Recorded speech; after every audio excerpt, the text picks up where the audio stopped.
I think now more than ever, fans are calling for PlayStation to reintroduce the PSP or Vita back into the fold. Join us today as we hash out this debate of if PlayStation should do just that, and release an all-new handheld console in 2024. Now, why are we doing this? Well, that's because this is a hot topic.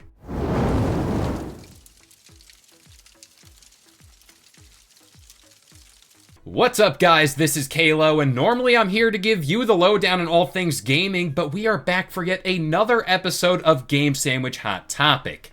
And today's debate is a little different, as you can see. We got a three-person show going here, so I'm going to pass it off to you first, Jesse. Why don't you say what's up? Hey everyone, Jesse Lennox here once again, and we got a new format we're trying out for Hot Topic, and I think it's gonna go pretty well. And John, why don't you say what's up to the people? I'm John Hansen. I'm ready to talk about some PlayStation portables. Oh, yes. And normally there are two sides to this debate.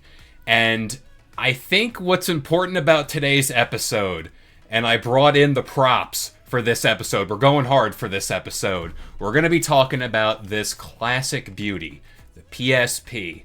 And is this device needed in the modern day? So, the two sides to the coin here are, yeah, we need one. No, we don't, obviously. So, Jesse, what side are you going to be defending? Today, we're doing it a little differently. No coin flip this time. I'm going to be on the argument of no. Sony should not make a new dedicated handheld device. And John, what side are you going for? Well, I mean, obviously I'll be supporting why they should make another dedicated handheld device. I just needed to hear that out loud because this is insane. It's mind-blowing to me. Jesse, in case you guys don't know, PlayStation. He loves PlayStation, very supportive. John, for the most part, I don't want to speak for you, but I'd say Xbox. Are we in that? Were we in that realm? Xbox and Nintendo. I have a PlayStation, but most of my time is on Xbox or Nintendo. And I'm Team Xbox through and through. But for the sake of this debate here, we have two ends of the spectrum here when it comes to PlayStation consoles and their handhelds. We had the regular, all this disc nonsense, or I think it was called the UMDs. There are these weird looking discs. And then I have an example today, which we were talking about this before we started recording. My whole life, I called this the Vita, but it is the PSP Go. So it shows you my gamer knowledge, but essentially this is the all-digital console before it was cool or caused a lot of problems online. So, Jesse, I'm going to pass it off to you first. What is your first entry point to this debate? Sure. So I think right off the bat, we're going to say that let's look back at Sony's history with their portable handheld consoles, PSP and the Vita. While the PSP sold pretty well, the Vita obviously didn't. But in both scenarios, Sony really didn't support the handhelds themselves with their games. Like, they were there kind of in the first year, 2 years maybe, but they kind of just drop off and kind of have to focus back on their home consoles with their big studios. And now more than ever, with the PS5 already, we're seeing, like, we might only get 1 or 2 games per studio on the console. And if they got a dedicated handheld, is there any time for any first-party output on that device at all? I mean, even a little off topic, but the PSVR 2, have we had more than, like, the one really notable first-party game, and now it's over a year out? Yeah, I just think that it's they've shown they won't fully commit to their own portable hardware. It is such a sin in that regard, too, because, like I said, the PSP was so far ahead of its time, and I feel like a console like that would hit now. Also, too, we were talking about the PSVR 2. There's a lot of 2s going on. But I also think with the controversy happening this past week with third-party people allegedly leaking, and this is all coming from the PS5 Pro leaks, PlayStation might want to watch themselves when it comes to third-party devs, at least allegedly that's the way it goes. But John, now I want to hear from you. What are your thoughts on all this? I want to first start off with I 100% believe that portable gaming is a much easier area to get into than VR gaming. I have been on the side that VR gaming doesn't really have much of a chance to be like a mainstream thing. You got people like myself that it doesn't matter what VR headset I put on, I get sick after like 10 minutes and I'm done. I have no desire to do that. So, but I will give it to Jesse that Sony has had a bad past about dedicating support to these side things that they try to put on to, what's the word I'm looking for? To be like a companion to their PlayStation console. The Vita, in all honesty, I didn't know the Vita existed until like a year before it went out of stock, or before they stopped making it, because here in Iowa, no one had one. I saw no marketing for it. They just did a terrible job of showing that. The PSP, on the other hand, I want to say that came out in like 2005, 2006, that area. That was a big console for its time.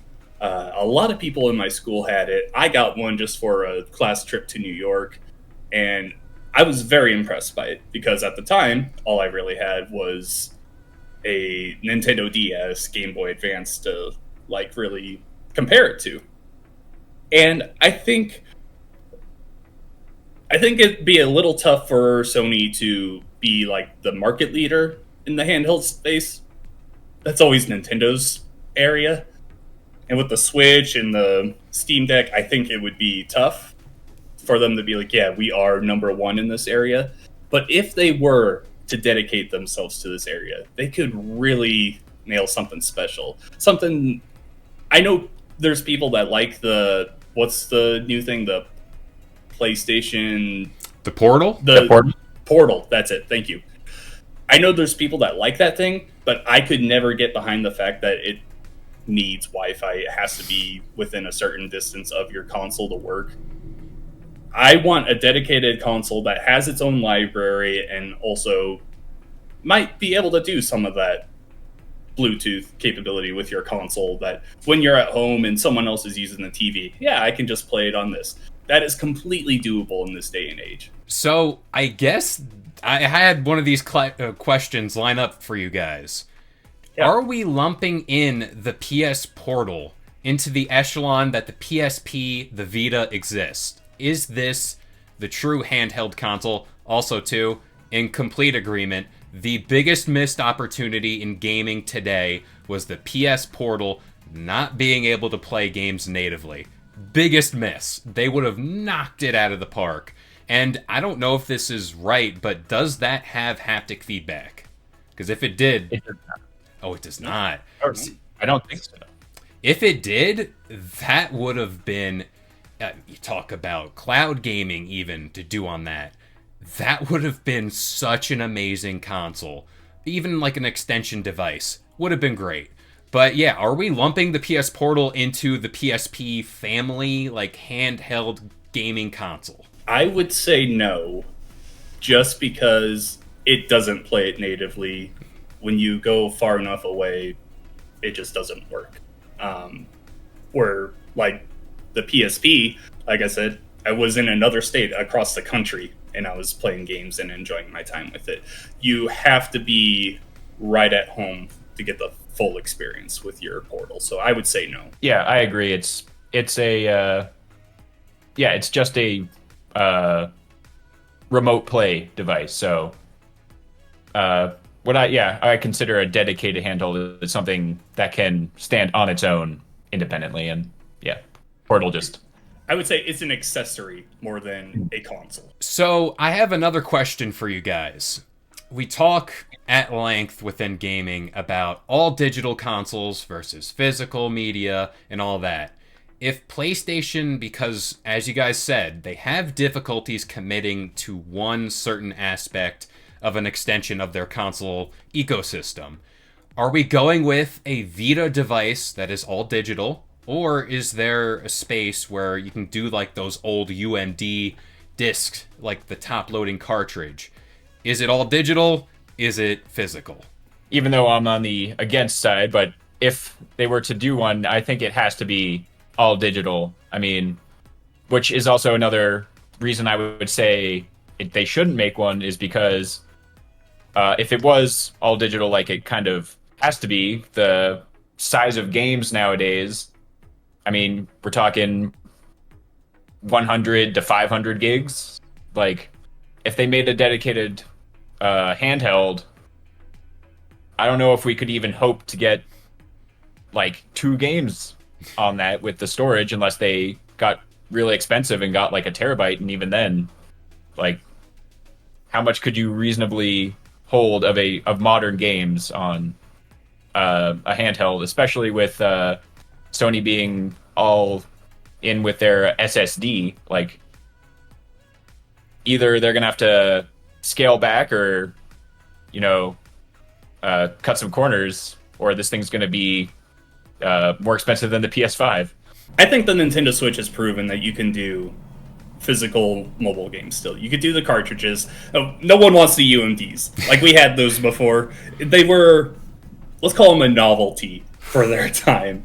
How many UMD cases broke just because you had it laying out and it got, like, a book fell on it or something? Like, no, we don't need those. But you could do cartridges. The Vita did cartridges. It would be completely fine to do cartridges still. The Switch has proven you can do it. Now, that being said, it wouldn't be a perfect method. Like, we've seen enough Switch games like completely skip doing cartridges, and then they do that stupid thing where they have a physical copy, but it's just a code in a box. Like, let's just waste all the plastic in the world and give you nothing here. Like, that stuff isn't good. Like, that's not great. But you do have to have the download capabilities, of course. As for, like, the download sizes, we need to start expecting more out of PlayStation and Xbox, especially with just being better about their download sizes. Like, these games are too big. I totally get everyone wants the, like, next big thing, but we're seeing this with development too. Like, everything's trying to be the next $200 million blockbuster, and that's just not feasible at all the time. Not everything can't do that. So it's time to, like, take a little step back with some of this stuff. Like, you can make dedicated adventures on a handheld still, while also incorporating maybe not the full library of, like, PS5 games, but there are plenty of games on the PS5 that could definitely be playable. I don't have a Steam Deck myself, but not every game in the Steam library is playable on your Steam Deck, right? Yeah. No, there's... I would say you have to aim for the PlayStation first-party stuff, but massive, massive games. Dragon's Dogma 2 just came out. Let's say that one, maybe it takes some time for them to work on and stuff. We can expect better quality while still being like, okay, I understand why that's not available right away. All right, Jesse, we'll pass it back to you. I want to hear more about your side of this whole debate. Are we expecting too much here from PlayStation? In a way, because I think they're now in a kind of a rock and a hard place if they do decide to go for a dedicated handheld. Because right now we have the Switch, and then a Switch 2, which we all kind of universally assume will also be a hybrid. And based on Nintendo's past, that'll be coming in on the lower end of, like, the pricing spectrum. And then we have the Steam Deck, which is kind of hitting multiple layers of the middle area and being kind of that more powerful end. Plus, having the entire Steam library bringing people over there. Obviously, Nintendo has all their IP that'll bring everybody else. So, Sony does have its first party, but where is it? It doesn't really have, like, a good niche to fill in terms of, like, the power or pricing kind of competition. John, do you got a counter to that? Yeah, they could totally hit the middle ground between the Steam Deck and the Switch. There is a middle ground to hit there. Like you said, the Nintendo Switch is going to try and get on that lower end. Everything's more expensive these days, though. So, yes, expect this PlayStation Portable, I don't know, 4K, we'll call it whatever, that this thing is going to be more expensive than you expect. But like, even look at the PS5 Pro that was like leaked. Like, that thing is supposed to be like $650 coming out. Like, that things are just more expensive. There is an argument to be made there that it's too expensive, and because of that, you don't want to put a product out right now because everyone's broke.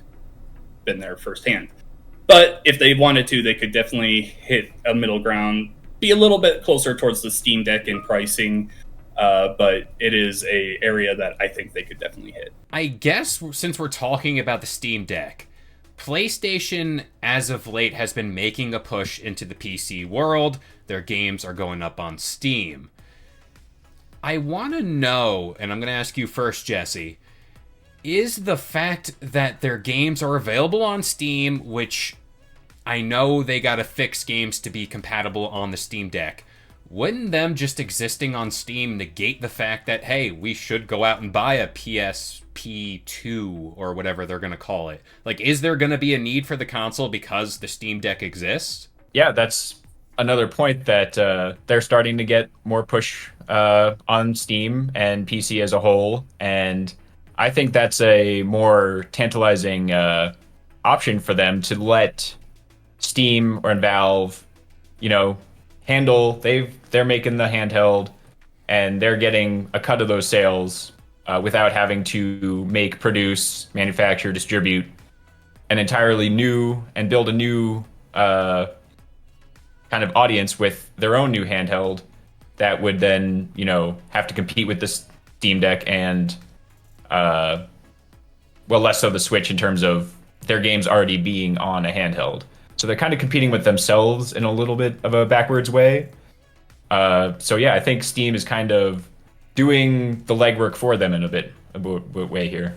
This is such a good topic for me to be the middleman in, because I agree there. I think this thing of the Steam Deck existing and their games being available on Steam solves all the problems we talked about earlier, where it's like, yeah, they're not fully committed to making this other part of their ecosystem.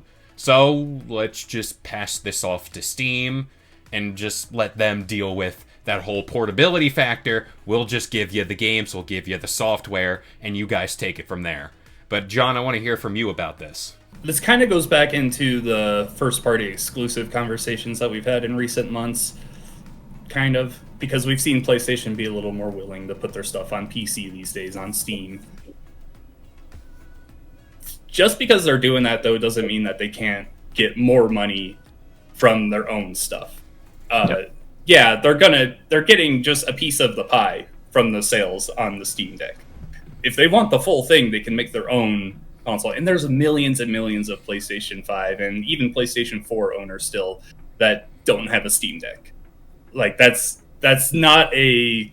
The Steam Deck is popular for PC players, but there are still plenty of people that just... They don't have a presence in the Steam ecosystem. Like, people like me, I have my PC, and I have Steam, of course. Throughout all the years that I've been covering games and everything, I have like 15 games on my Steam library because I'm such a console player. That's where I prefer to play. There's still people like that, and it's not just a small number. It's like, oh yeah, maybe a few thousand. No, but millions and millions of people prefer playing on their PlayStation. My whole argument with the PlayStation and Xbox first-party thing is that first-party exclusives don't sell consoles anymore. It's the brand that you're going for. Your friends are playing on PlayStation. Hey, I've played PlayStation in the past. I'm going to get a PlayStation 5, a PlayStation 6. If a PlayStation fanboy sees a PlayStation Portable 2 come out, they're going to be like, oh yeah, I'm 100% in on that because it's the brand that I want to play. I can play all these games made by Sony, and I can expect the best experience. That's fair. I'm looking at both sides to this, and I kind of want to ask you, Jesse, now. Even though you're fighting on the side, no, we shouldn't have this device, is there a chance for the device to exist, and then let's just say, is there anything the device could do to set it apart from, like, because as it stands right now, the only thing we're looking for is portability. And outside of that, what else are we really looking for in a PSP 2 or the next gen PSP?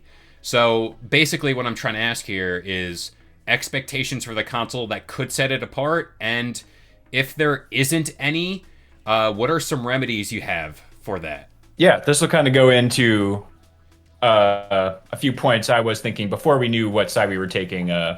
Some of my reasons why a good PlayStation Portable, we keep calling it that, but everyone online wants to call it the Vita 2, whatever. New portable system would succeed is that what Steam and their PC presence doesn't have, that is, people call it stupid and a waste of time, but if they were able to integrate it with, obviously, their entire PSN, number one, having it be compatible with all your PS Plus download, own games, all the monthly games, their subscription service, but also, and this is a big thing with PlayStation people, but nobody else. Well, Xbox in a way with its achievements, but they're trophies. The big thing with Steam is you can't earn trophies, and that's everyone is why can't we earn trophies on our PlayStation games on the Steam? If they did, all those trophy hunters, if they weren't already buying the game again, they're buying it again for another platinum. People just go crazy for that, and I think if they can, the Vita had that, their own trophies, and we saw that either buy the game twice, or if they did another very smart thing they did with the Vita in that short time was cross-buy, where if there was a game on PS5, buy it there, you already own it on your Portable 2, Vita 2, whatever. That would be, I think that would be the kick they need. I kind of want to get on my soapbox real quick before I pass it off to John. I miss the days where achievements, where trophies, and stuff like that meant something within the game. I'm looking at Halo 3 as the prime example, the Vid Masters. It gets you recon armor, it gets you armor for your elites. Basically, if you guys are listening, PlayStation, Xbox, Nintendo, make those achievements, trophies, whatever you want to call them, mean something again, so I can spend countless hours grinding these achievements. But John, I'm going to pass it off to you before I go off on a rant about achievements. Well, I mean, if we're talking about achievements, I still love going for them. What was Jesse's topic that he was talking about again? I kind of lost it there on the topic. No, yeah, I rambled. It was what would Sony have to do to set it apart, their a place? Yeah, the trophies is a great. That's a great thing. Xbox, if they really wanted to, they could have a thing where you sign into your PlayStation account when you get on your Steam Deck and earn trophies. Xbox does that with Minecraft on Switch and the PC version. I love your argument about the cross-buy thing, because that is kind of the same with Xbox between console and PC with their smart delivery thing. They don't really advertise it anymore, but at the beginning of this generation, that was a big reason why people were like, oh, yeah, no, that's really awesome. That's a really cool feature to have.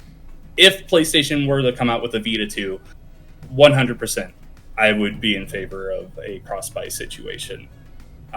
Some people would be like, oh, but you're throwing money away in that situation. And I think just having the goodwill of the players to be like, yeah, I've got this game, I want to buy it on my Vita 2, but I also want it on PS5 so I could carry my save back and forth. That is a perfect situation to get into when you're Sony. You will sacrifice a little bit of money in that area just so you can get people in a better mood to buy from you. They want to keep coming back to your store because they know they're going to get more from you for the money that they spend. That is an area you definitely want to hit. I kind of want to ask this weird question that's kind of out of the realm. I mean, I don't know. I could say this and it can happen tomorrow. Is the solution here, because I think the problem that exists with console gaming, and especially today, it's expensive like we talked about. Is the remedy here getting through a console generation? By then, the parts, everything for that console is a lot cheaper, the games are made, and there's plenty of time to port over that full catalog of games to a portable console.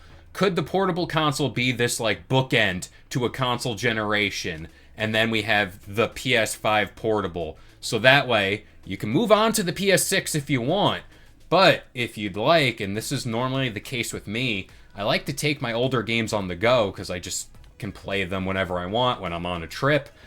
And could they release a handheld at the end of each generation to kind of capsulate the whole generation, take it with you on the go, and you can still kind of have a bridge console between generations? So I'm going to ask you first, Jesse. I like the idea of a handheld at the end of a generation, but that kind of was the downfall of the Vita in some way, where it was coming out right at the end of the PS3, and then with the start of the PS4, and it just didn't really have a place anymore, where it's like, well, now the PS4 is out there, it's going crazy.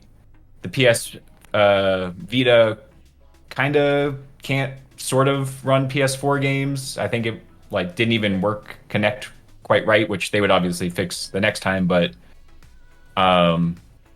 if a portable were to come out now, with especially how, like, I don't even know if they could make one as powerful as the PS5 now. And then if we're talking at the end of the PS5 into the PS6, like that kind of discrepancy, I don't know, especially then, like where kind of the handheld would fit, because the best I could see them doing right now would be something like power-wise somewhere, like I didn't even know if this is feasible, but somewhere like on its own would be PS4 Pro-ish level, and then their compromise would be you can do PS5 games cloud streaming, and kind of have it be like that way, where it was like on the go you can do everything PS4 level, PS4 Pro running sort of, and then while you're on a connection, then you can also get your PS5 streaming. John, your thoughts on that? There would definitely have to be some compromise, like Jesse said, because the portable console just isn't going to be as powerful as a home console. That's never going to happen. But I think they could definitely make it work. I don't think... I'm not an engineer. I have no look into how Sony handles building their consoles. But I would think that in the year 2024, you could make a handheld console that, well, not as powerful as a PS5 right now, maybe just a step below. Maybe, like, you could definitely have something that's more powerful than a PS4 Pro, but not as powerful as a PS5, I think. If you can hit that area, I think you're just fine. I think the big question for me is the loading times. The SSD is probably the biggest selling point of the PS5, I would say. Can they replicate that in a handheld console would be the big question for me. I would say it's possible, but I'm not an engineer, so I don't know. Just get those teraflops in there. That's all they need, right? We talked about teraflops on the last Hot Topic, so just get them all in there. It's fine. That's what works. Yeah. Just a quick response, though. I think anything is possible, but what is, realistic at a price point they're going to be able to get away with? Price. Absolutely. Definitely expecting like $550, something like that. Something within that range. Just because they're going to put the premium, and they got to add haptic feedback. That'll be the one thing they can kind of gimmick out and be like, hey, it's a portable console with haptic feedback, which I think is also another big point for the PS5. I think that's just awesome. It just adds the immersion. It's not anymore. It was at first.